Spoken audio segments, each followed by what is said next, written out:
मैं बस 2 मिनट आपके बीच में एक चर्चा, एक संवाद रखना चाहता हूं। एक बार एक नगर में बाढ़ आ गई और जब बाढ़ का पानी धीरे धीरे बढ़ने लगा तो वहां पर जो लोग रहते थे वो अपनी जान को बचाने के लिए, अपने प्राणों की रक्षा करने के लिए उस नगर से दूर जाने लगे। जब वो दूर जाने लगे तो एक पंडित जी थे जो दूर नहीं गए उस नगर को छोड़ करके। तो वहां के लोगों ने उनसे कहा कि पंडित जी, अब यहां पर रहना खतरे के निशान के बराबर है, आप यहां पर मत रहिए। हम सब अपनी जान की रक्षा करने के लिए, अपने प्राण को बचाने के लिए यहां से पलायन कर रहे हैं। आप भी यदि जीवित रहना चाहते हैं, सुरक्षित रहना चाहते हैं तो इस स्थान से हमारे साथ नाव के माध्यम से पलायन कर जाएं। तो पंडित जी ने कहा, उस पुरोहित जी ने कहा कि अरे तुम बेवकूफ हो, पागल हो गए हो। मैं दिन रात भगवान की पूजा करता हूं, आराधना करता हूं, मेरी रक्षा तो स्वयं भगवान करेंगे, मुझे यहां से जाने की आवश्यकता नहीं है, तुम जाओ। वो लोग वहां से चले गए। थोड़ी देर के बाद सूचना मिली कि जो जल था, जल का स्तर गर्दन तक आ गया। तो लोगों को पंडित जी की बहुत चिंता होने लगी और उन्होंने कहा कि पंडित जी को बचाना होगा, अब उनका बचना मुश्किल नहीं है। दोबारा नाव से लोग गए, पंडित जी से आग्रह किया, पुरोहित जी से कि चलिए, अब तो बचना नामुमकिन है, पानी गले तक आ गया है, अब यदि नहीं गए तो मृत्यु हो जाएगी। पंडित जी ने दुत्कार दिया और बोला कि अभी तुम बेवकूफ हो, मैंने तुमको मना कर दिया था, स्वयं भगवान मेरी रक्षा करेगा, मुझे जरूरत नहीं है तुम लोगों की, यहां से दफा हो जाओ, भाग जाओ। और वो लोग फिर वापस चले गए। अचानक से सूचना मिली कि पंडित जी अब चोटी पर चढ़ गए मंदिर की और पानी जो है पूरा चोटी तक पहुंच गया है। तो लोगों को पुनः चिंता हुई अपने पुरोहित जी की और उन्होंने पुनः प्रशासन से कहा कि हमारे पंडित जी वहां फंस गए हैं, आप जाकर के कृपया उनको बचाइए। प्रशासन हेलीकॉप्टर लेकर के गया और सीधा मंदिर की चोटी पर ले जाकर के हेलीकॉप्टर खड़ा कर दिया और पंडित जी से कहा, हम यहां से सीढ़ी लटका रहे हैं, आप कृपया करके चलिए, नहीं तो आपका बचना मुश्किल हो जाएगा। और पंडित जी ने कहा, अरे तुम बेवकूफ हो, मैं त्रिकाल संध्या करता हूं, भगवान को भोग लगाता हूं, उनकी आरती करता हूं, भगवान स्वयं आकर के मुझको बचाएंगे, मुझे तुम्हारे जैसे लोगों की कोई आवश्यकता नहीं है। और प्रशासन को भी वहां से विदा कर दिया। अब जब पानी मंदिर की नींव में घुसा तो मंदिर नीचे गिर गया और पंडित जी भी नीचे गिर गए और उनकी मृत्यु हो गई। मृत्यु होने के बाद जब पंडित जी परमात्मा के सामने जाकर के प्रस्तुत हुए तो बड़ी शिकायत करी और बोला कि हे परमात्मा, हे भगवान, हे ईश्वर, मैं रोज तेरा ध्यान करता था, तुझे भोग लगाता था, तुझे नहलाता था, तेरी आकर के ब्रह्म मुहूर्त में संध्या, उपासना, आरती, आराधना, साधना करता था, लेकिन जब मेरी मृत्यु आई तो तूने मुझे बचाया नहीं, मेरे को आशा थी, अब ये लोगों को जो तुझ पे विश्वास करते थे विश्वास उठ जाएगा, अब तुम्हारी पूजा कोई नहीं करेगा। तो परमपिता परमात्मा हंसे और कहा, अरे मूर्ख, मैंने एक बार नहीं, 2 बार नहीं, 3 बार लोगों को तेरी रक्षा के लिए भेजा, लेकिन तूने उनको स्वीकार नहीं किया और अब मुझको गाली देता है। इस बात को कहने का तात्पर्य क्या है? आज हम सभी सनातन धर्मी किसी अवतार की प्रतीक्षा कर रहे हैं कि कोई अवतार आएगा, हम लोगों को बचाएगा। आप सोच करके देखिए, योगेश्वर भगवान श्री कृष्ण आए, अर्जुन का मार्गदर्शन किया और उसको कहा, शस्त्र उठाओ, हतो वा प्राप्स्यसि स्वर्गम जीतवा वा भोक्ष्यसे महीम तस्माद् उत्तिष्ठ कौन्तेय युद्धाय कृत निश्चया। अर्जुन भी भाईचारा निभाना चाहता था अधर्मियों और विधर्मियों के साथ, लेकिन भगवान ने कहा मानवतावादी लोगों के साथ भाईचारा निभाया जाता है, इसीलिए मैं तेरे लिए शस्त्र नहीं उठाऊंगा, शस्त्र तुझे उठाना है, इनसे लड़। लेकिन जब भगवान श्री कृष्ण थे, हम थोड़ी देर के लिए जागे और पुनः सो गए। भगवान राम आए, हमको जगाया, हम थोड़ी देर के लिए जागे, पुनः सो गए। चैतन्य महाप्रभु आए, हमको जगाया, थोड़ी देर के लिए जागे, पुनः सो गए। दत्तात्रेय भगवान आए, हम थोड़ी देर के लिए जागे, पुनः सो गए। शंकराचार्य आए, हमको जगाया, हम थोड़ी देर के लिए जागे, हम पुनः सो गए। महर्षि दयानंद आए, हमको जगाया, हम थोड़ी देर के लिए जागे, पुनः सो गए। लेकिन आज पूज्य श्रद्धेय स्वामी बागेश्वर बाबा जी, आचार्य धीरेन्द्र कृष्ण शास्त्री जी, हम सभी सनातन धर्मियों को जगाने के लिए आए हैं। हम जागते हैं और सो जाते हैं।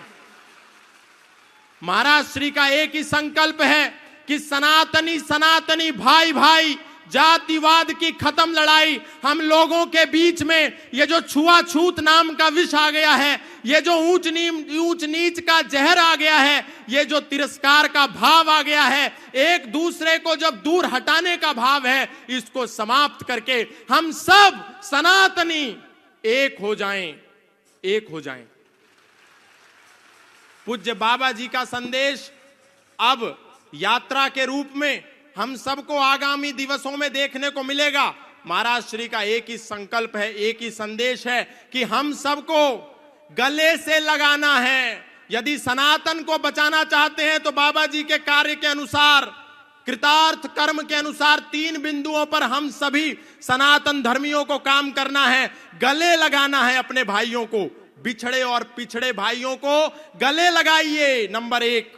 नंबर 2, अपना परिवार बढ़ाइए। और नंबर 3, व्यापार बचाइए।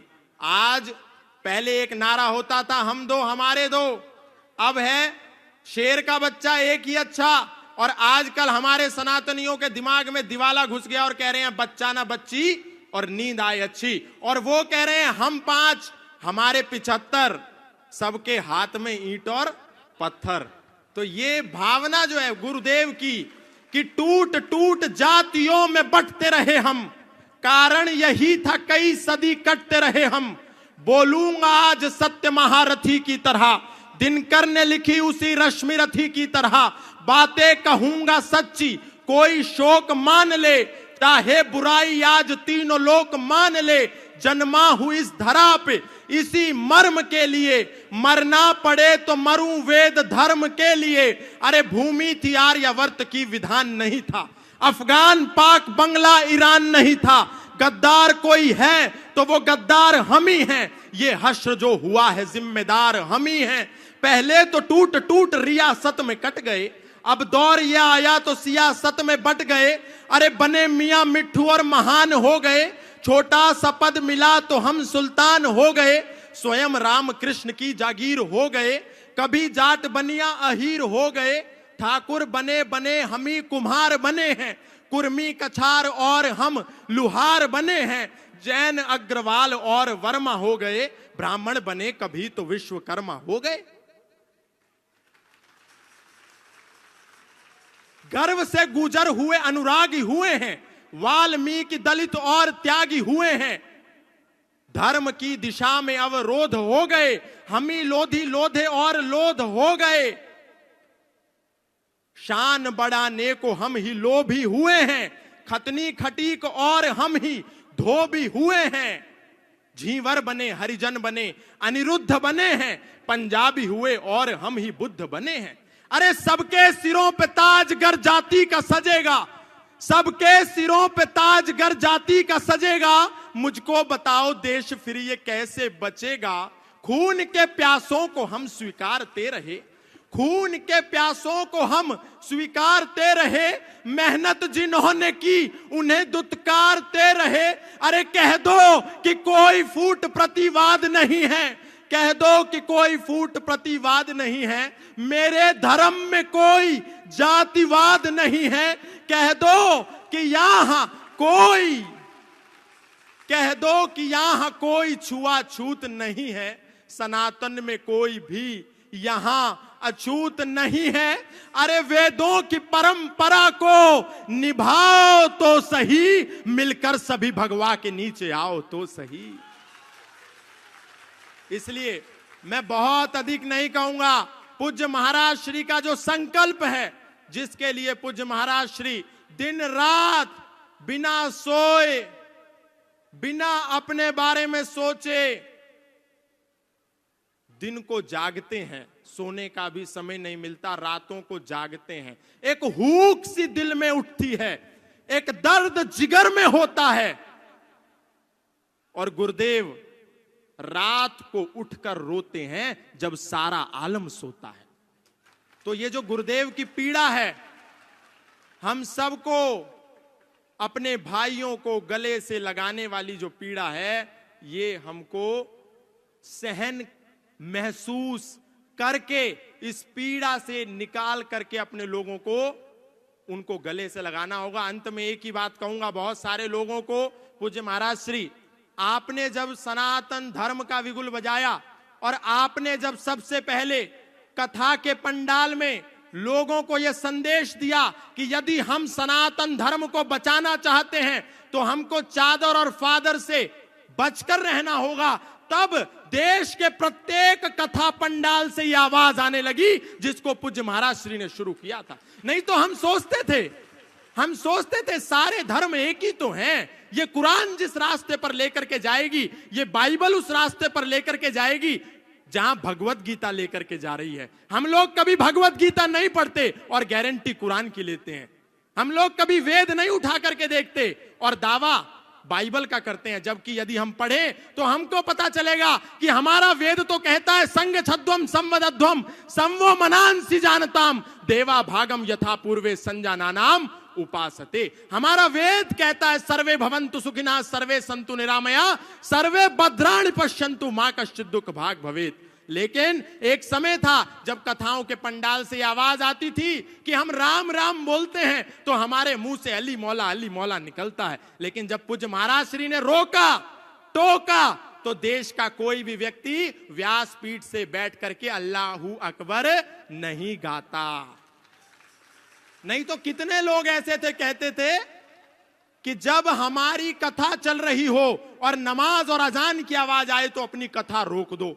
अरे बावड़ो, वो जो आवाज आ रही है ला इलाहा इल्लल्लाह मोहम्मद रसूलुल्लाह अशहदु अल्ला इलाहा इल्लल्लाह हुआ अशहदु अन मोहम्मदन अब्दुहु व रसूलहु, वो कोई इबादत नहीं है। वो तो कह रहे हैं अल्लाह के सिवा कोई इबादत करने योग्य है नहीं और मोहम्मद साहब के सिवा उसका कोई रसूल है नहीं। इसीलिए जब हम अपने क्षेत्रों में राम यात्रा लेकर के निकलते हैं तो पत्थर बरसा करके इसका प्रमाण दिया जाता है कि हमने रोका था कि अल्लाह के सिवा कोई इबादत करने योग्य नहीं है, तुमने क्यों की, इसीलिए तुमको पत्थर मिलेगा। हमारा वेद तो कह रहा है अयम निजा परो वैति गणनाम लघु चेतसाम उदार चरिता नाम तु वसुधैव कुटुंबकम।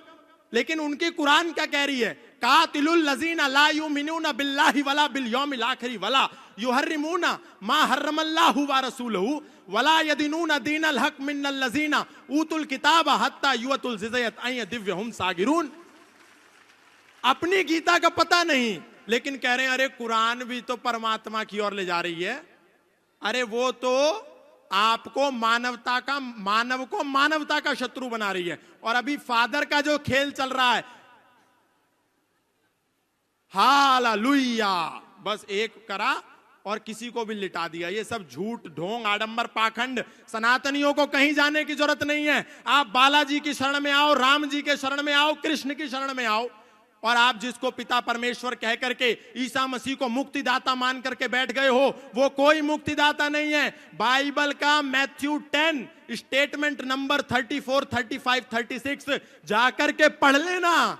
वो ईसा मसीह कह रहा है do not suppose that I have come to bring peace to the earth, I did not come to bring peace but a sword, I have come to turn a man against his father, a daughter against her mother and daughter-in-law against her mother-in-law. Man's enemy will be the member of his own household. ये मत समझो कि मैं इस धरती पर शांति का पैगाम लेकर के आया हूं, मैं तो इस धरती पर तलवार का आह्वान लेकर के आया हूं, ताकि एक ही घर में एक बेटा अपने पिता का शत्रु हो जाए, एक बेटी अपनी मां की शत्रु हो जाए, एक पुत्र वधू अपनी सास की शत्रु हो जाए, और हम उसको मुक्तिदाता कह रहे हैं। अगर मुक्तिदाता कोई है तो वो मर्यादा पुरुषोत्तम श्री राम है, योगेश्वर श्री कृष्ण है, बजरंगबली हनुमान है। हमको उनकी शरण में आना है, कोई जरूरत नहीं है कहीं जाने के लिए। पूज्य महाराज श्री ने जो शंखनाद किया है, आप सब यहां से एक संकल्प लेकर के जाएं कि जो गुरुदेव भगवान ने एक संकल्प लिया है सनातनियों की यात्रा को निकाल करके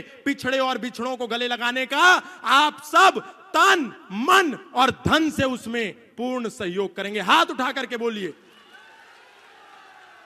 बोलिए सत्य सनातन वैदिक धर्म की, अधर्म का प्राणियों में विश्व का। बोलो सियावर रामचंद्र की, पवन पुत्र हनुमान की। बहुत बहुत धन्यवाद, बहुत बहुत आभार।